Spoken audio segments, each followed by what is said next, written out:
It's a pleasure to have you back again this week on the edition of The Link.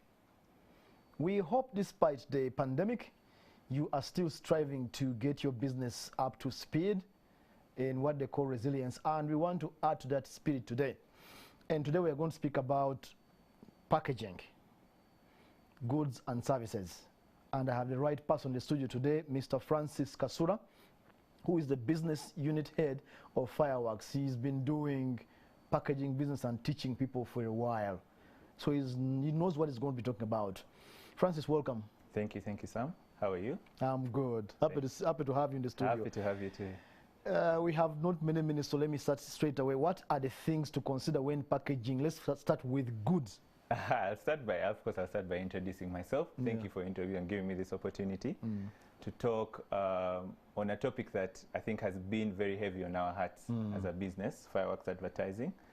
But then again, I think as a country, you know, you've talked about goods, you've talked about services, and I think your question was about what we should look out for when packaging goods and services. I think I have the liberty of breaking it down into two. Go on. Right? And I'll start with the goods. And there's something I said, and I always say, there is no second chance for first impressions. When you're developing, when you're trying to create a product, when you're coming up with an idea, the first impression is the one, you know, the first time the customer will come into place come into contact with your product. You can't curate that because you never know where your customer is going to find your product. So I'll start from the foundations, you know. Packaging doesn't start from developing the label, from creating the tin, from getting the box. It starts from the foundations. Just like an iceberg, there's the tip of the iceberg, but then there's down below that people don't see. That is a deeply rooted foundation. And that's where packaging starts from. So understanding the value proposition of your business, you know, what does your business serve? Who is it serving? And what is that unique thing that your product is going to bring to the table? And once you identify that and you identify who your product is speaking to, now you get into the conversations of, you know, this person who I am targeting, what do they like? So if it's, for example, a juice business, you know, I've seen juice, I've seen liquid soap. What are my customers, my potential customers? What do they think? What do they like? They like carrying the jerry can. They like carrying the small tin. Maybe they like 20 liters. Maybe they like 5 liters. You start trying to understand the psychology of your customers. Very critical. And when you do that, of course, then comes in the element of design. And design is a very, you know, subjective thing. But again, at the heart of what I was saying is that you must focus on the foundations of your good. So if it's coffee, if it is tea, if it is sugar, the foundations of that sugar. You know, there's sugar that's playful and exciting and fun, that's for kids. And then there's sugar that's serious and safe. And that one, the way you package those two are different. So the tone of voice, the way in which your product must present itself is different. So those are the elements of design. You know, be cognizant of what your customer wants. At the end of the day as well, there's security of your product.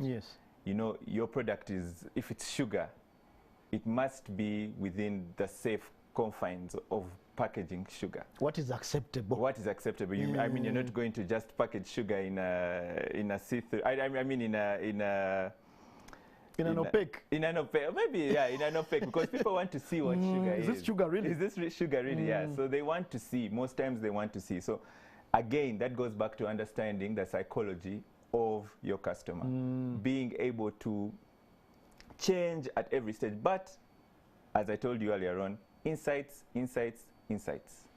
At every stage of the packaging process, of the development process, and we call it product design. At every stage of that, you must have insights.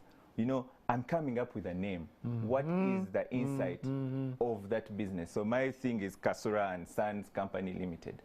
What is the insight around using that name? Yes, I have a name. Then the logo. What does this logo represent? Communicate. What does it communicate? And when I put it on a shelf, or I put it on a billboard, when I put it on a packaging, what will it represent? But Francis, where am I going to get all those insights? No. I need to pay you. No, yes, indeed, you need to pay me. But at every stage, you know, you need to be able to check. And as business owners, you know, when you're starting out a business, don't be scared to change. You know, put out your product in the market and test it. Test it in a small sample group, and you know, they don't like the packaging. The packaging is too bright. Test it on random people. Do focus groups. Speak to human beings. Speak to human beings, because most times we sit in boardrooms or in our rooms and we think of our ideas. Yes. And they're only, those ideas are representative of our feelings and sentiments. Very subjective. It's very subjective. But at the end of the day, these must reflect what the consumer is about. So it's not about me? A good, it's not about you. It's about, a good exists to serve the need of a consumer. Services.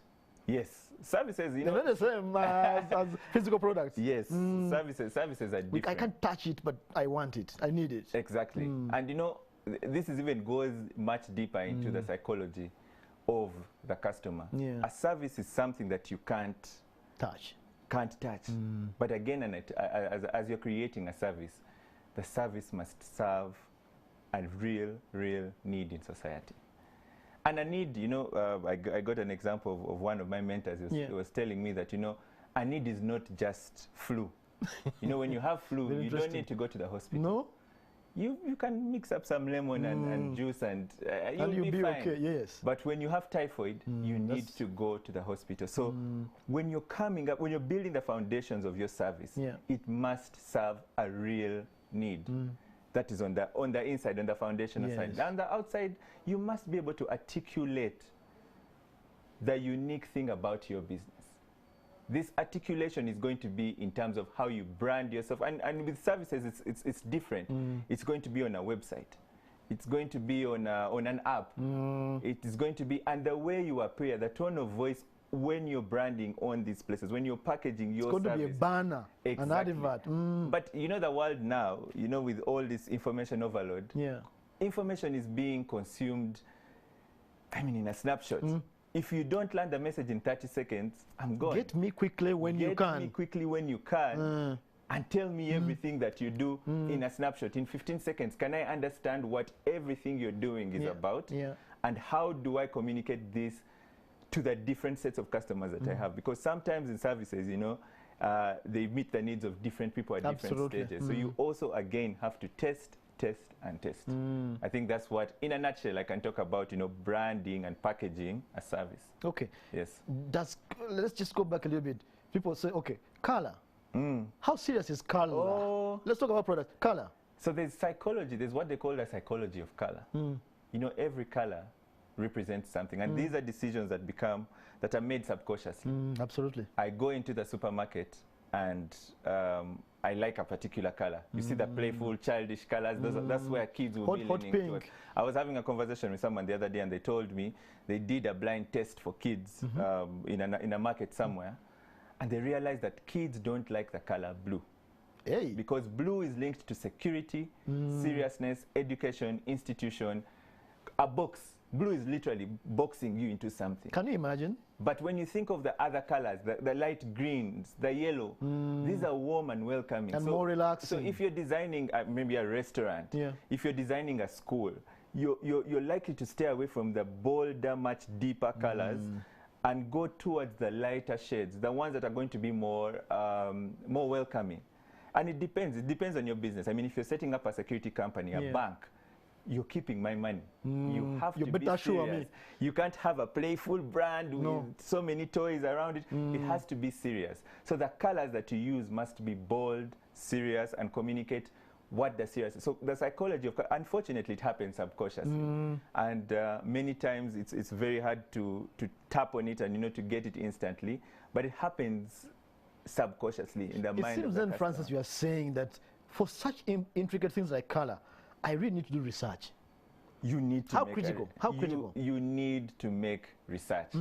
Because, first of all, there's what they call, you know, people have already done this. So a lot of the ideas are not new on the market. So you need to find out what's out there. What is your competition saying? What works? And then leverage on those small things to develop new and exciting ways of communication. Sometimes disruption is good. You know, everyone could be going on red. You say, for me, I'm going to be green because I want to disrupt the market. I want to create a shake. So if we're a bank, I'll say, you know what, my color will be pink.